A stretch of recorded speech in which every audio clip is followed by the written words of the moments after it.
বর্তমান সময়ে কয়েকদিন আগে আমরা একটা নিউজ দেখেছি, সেটা হলো ঢাকার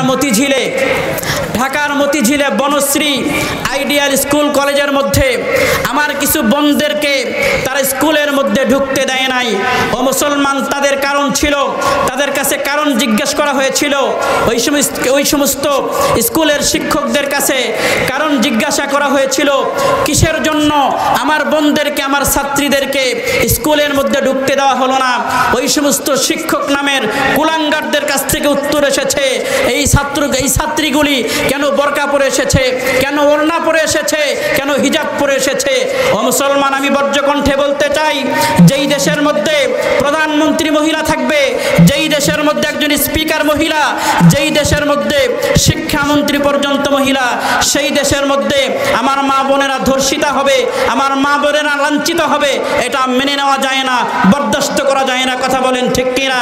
আমার ভাইয়েরা, আজকে আমরা এই নাটোরের বুক থেকে, নওপাড়া থেকে বজ্রকণ্ঠে মাননীয় শিক্ষামন্ত্রীর কাছে দাবি জানাতে চাই, মাননীয় শিক্ষামন্ত্রী, আপনি নিজেও একজন মুসলমান, আপনি নিজেও একজন মহিলা, আপনি শিক্ষামন্ত্রী থাকা অবস্থায় সেই মডেল স্কুলের মধ্যে, বনশ্রী আইডিয়াল স্কুলের মধ্যে যেই সমস্ত মাদেরকে, যেই সমস্ত বোনদেরকে স্কুলের মধ্যে ঢুকতে দেওয়া হলো না, এর কারণটা কি? সেই শিক্ষকদের কাছ থেকে আমরা কারণ জানতে চাই, বাংলাদেশের মানুষ। কথা বলেন ঠিক কিনা?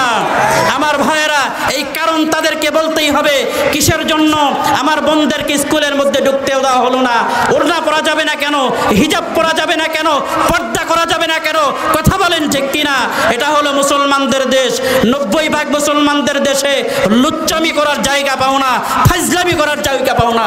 কথা বলেন ঠিক কিনা? আমার ভাইয়েরা, কি এক আজীব কারবার শুরু হয়ে গেছে। এ ভাই, দেশটা কি মগের মুল্লুক হয়ে গেছে নাকি? এই দেশটা কি মগের মুল্লুক?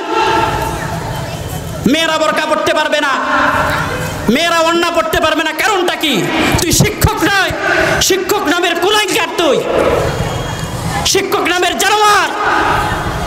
আজকে আমরা বয়ান করতেছি, আজকে এটাও একটা হাই স্কুল ময়দান, এই ময়দানের মধ্যে আমরা বয়ান করতেছি। আমরা দেখতে পেরেছি, আমি যখন এখানে আগমন করেছি, এখানে আমার বোনেরা স্কুলের মধ্যে এসেছে, তারা হিজাব পরে এসেছে, তারা ওড়না পরে এসেছে। কই, এই স্কুলের টিচাররা তো তাদেরকে মানা করলো না, এই স্কুলের শিক্ষকরা তো তাদেরকে মানা করে নাই, এই স্কুলের কমিটিরা তাদেরকে মানা করে নাই। এর কারণ কি? বাংলাদেশের মানুষ তা জানতে চায়। কথা বলেন ঠিক কিনা? প্রাপ্তবয়স্ক মহিলা, তারা কেন পর্দা করতে পারবে না? তারা কেন হিজাব পড়তে পারবে না?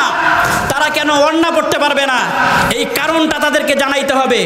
যদি কারণ জানাতে না পারেন, তাহলে আমরা বিশ্বাস করে নিব বনশ্রী আইডিয়াল স্কুলের মধ্যে যেই সমস্ত শিক্ষকগুলিকে নিয়োগ দেওয়া হয়েছে, এরা লুচ্চা, এরা ইফতিজার করতে চায়, আমাদের নারীদেরকে উত্তক্ত করতে চায়। অনতিবিলম্বে তাদেরকে সেই স্কুলের মধ্য থেকে বিতাড়িত করে আদর্শবান সৎ শিক্ষক সেই স্কুলের মধ্যে নিয়োগ দেওয়া হোক। কথা বলেন ঠিক কিনা? আমার ভাইয়েরা, আমি কি কাউকে গালি দিলাম নাকি? কেউ মন খারাপ করছেন? এই মুসলমান, আমার মা বোন পর্দা করে চলাফেরা করুক, এটা আমরা চাই কি চাই না? আমার মা বোন পিঠ বের করে উলঙ্গার বেহায়াপনা হয়ে সারা দেশের মধ্যে ঘোরাফেরা করুক, এটা কি আমরা চাই নাকি? এটা স্কুল, কলেজ, মাদ্রাসা, ইউনিভার্সিটি, এগুলি লুচ্চামি করার জায়গা নয়, এইগুলি মাস্তানি করার জায়গা নয়, মানুষ খুন করার জায়গা নয়, মাদক সেবন করার জায়গা নয়। কথা বলেন ঠিক কিনা? আমরা গানের মধ্যে পড়েছি, বিদ্যালয়, মদের বিদ্যালয়, এখানে সভ্যতারই ফুল ফোটানো হয়।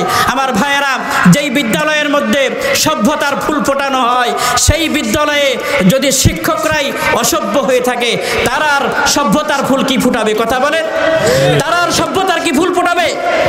আমার ভাইয়েরা, আমাদেরকে একটু আওয়াজ করে কথা বলতে হবে, একটু আওয়াজ করতে হবে, মুসলমানদের জবান খুলতে হবে।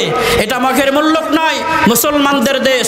লক্ষ লক্ষ যুবকের রক্তের বিনিময়ে, হাজার হাজার মা বোনদের ইজ্জতের বিনিময়ে আমরা আমাদের এই বাংলাদেশটাকে স্বাধীন করেছি। তোমাদের মতো লুচ্চাদের জন্য নয়। আমার মা বোনদেরকে, আমার সন্তানদেরকে স্কুলের মধ্যে পাঠানো হয় আদর্শ শিক্ষা গ্রহণ করার জন্য। তারা সেখানে গিয়ে আদর্শ শিক্ষা অর্জন করে তারা উচ্চতর ডিগ্রি নিয়ে এসে দেশ ও জাতির কল্যাণ করবে, আমার দেশের উপকার করবে। কথা বলেন ঠিক কিনা? আজকে আজকে যদি তাদেরকে বোরকা পড়তে নিষেধ করা হয়, প্রাপ্তবয়স্কদেরকে ওড়না পড়তে নিষেধ করা হয়, এর কারণটা কি যুবকরা বোঝো না? এ যুবক বোঝো না এর কারণটা কি? লুচ্চামি করার জায়গা নাই। আমার ভাইয়ারা, আমি নিজেকে কন্ট্রোল করতে পারলাম না, অনেক কথা হয়তো রাগের মাথায় বলে ফেলেছি। আসলে অনেক সময় আমাদের রাগ হয় কি হয় না?